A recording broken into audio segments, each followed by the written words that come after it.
بسم اللہ الرحمن الرحیم۔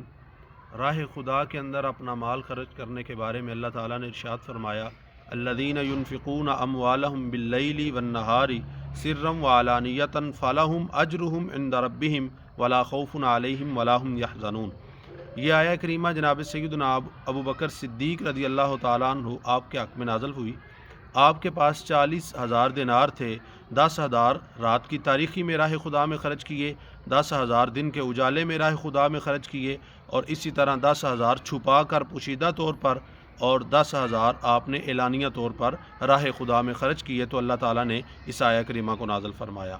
اور اسی طرح نبی علیہ الصلوۃ والسلام کے حدیث پاک ہے کہ الید العلیٰ خیر من ید السفلیٰ، کہ اوپر والا جو ہاتھ ہے نا یہ نیچے والے ہاتھ سے بہتر ہے، یعنی کہ دینے والا جو ہے، راہ خدا میں خرچ کرنے والا جو ہے نا، وہ ہاتھ لینے والے ہاتھ سے بہتر ہے۔ تو اللہ تعالیٰ ہمارے اندر وہ جذبہ اللہ تعالیٰ ہمارے اندر جناب سیدنا ابو بکر صدیق رضی اللہ تعالیٰ عنہ آپ جیسا وہ جذبہ بھی عطا فرمائے، ہمارے دل کے اندر اللہ تعالیٰ وہ جذبہ رکھے کہ جو جذبہ جناب ابو بکر صدیق رضی اللہ تعالیٰ عنہ آپ کے پاس تھا۔ اللہ تعالیٰ راہ خدا میں خرچ کرنے کی توفیق عطا فرمائے۔